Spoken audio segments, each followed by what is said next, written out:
in and of itself. But, you know, the churches themselves, you know, what they're doing is they're looking backwards 2,000 years to the birth of Christ.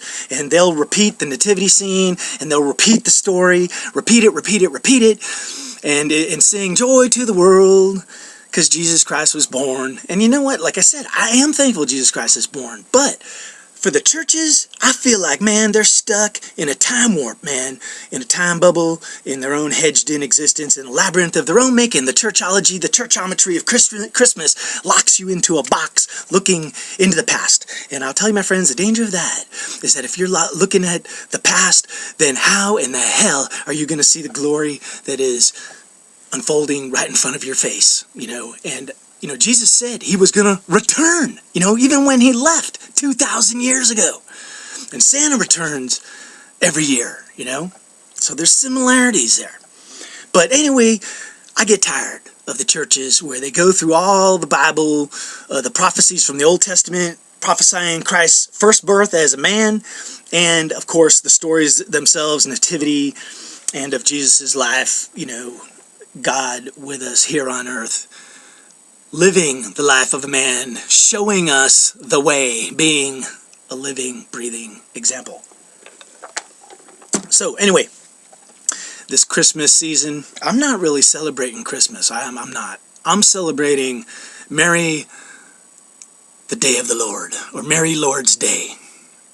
You know, ho, ho, ho, Merry Lord's Day. So, I'm going to read for you. I don't read out of the Bible that much, but, you know, for the holiday season, I'm going to go ahead and read. I'm going to read 22 verses from Isaiah 2. And that's going to be the message that I give to you. I'll try and go through it as fast as I can, not to hang you up. But Isaiah 2, verse 1.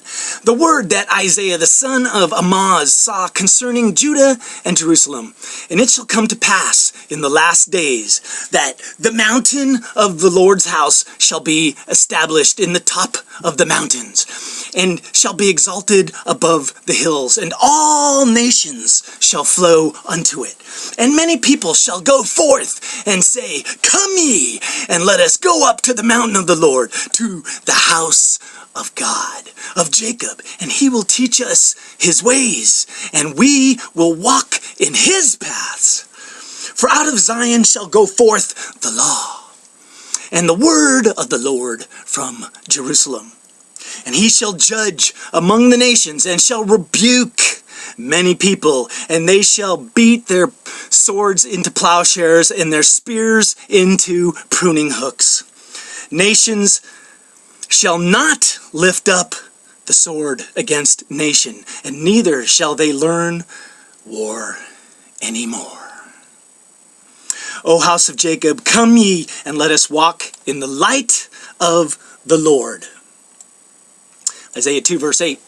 Therefore thou hast forsaken thy people, the house of Jacob, because they be replenished from the east. Remember in Genesis, he said, go forth and replenish the earth. They are replenished from the east. And the east is the eastern mindset, the false god.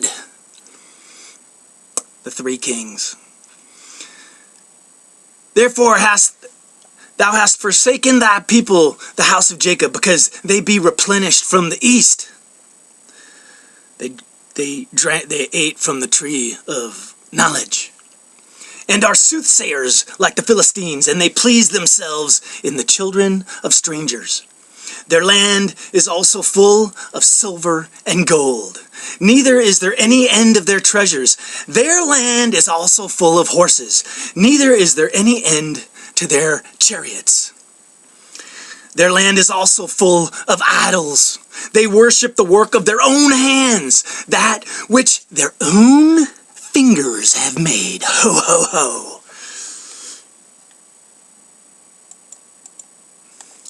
The mean man boweth down, and the great man humbleth himself. Therefore forgive them not.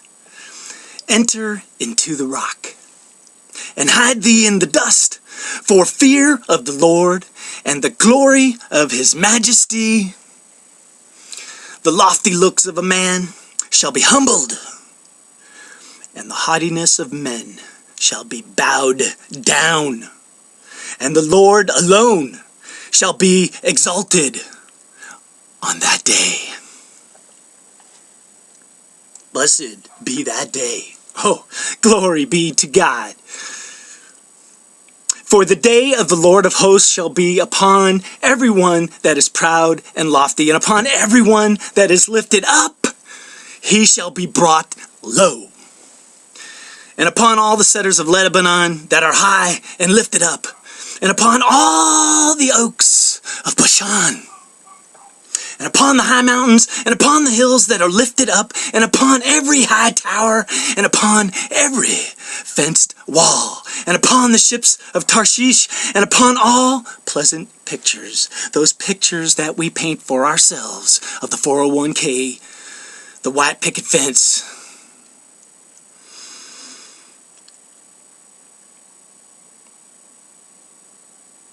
and all pleasant pictures, and the loftiness of man shall be bowed down, and the haughtiness of men shall be made low, and the Lord alone shall be exalted in that day.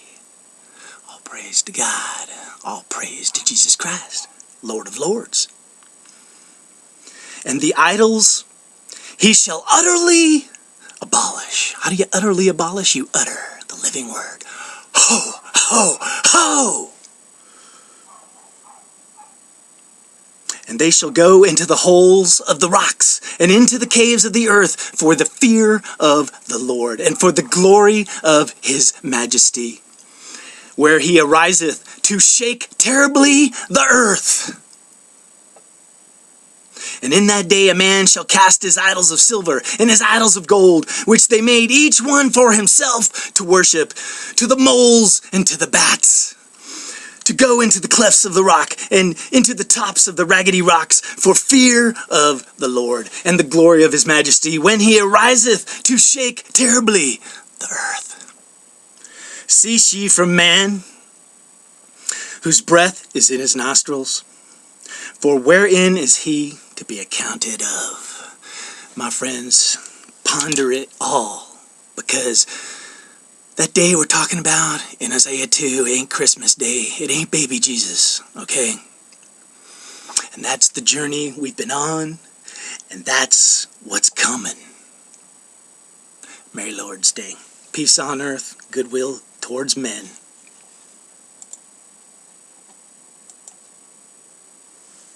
Santa knows that we're God's children, that makes everything right. Fill your hearts with Christmas cheer, oh Santa Claus Come tonight. Well, here comes Santa Claus, here comes Santa Claus, right down Santa Claus Lane. Ho, ho, ho.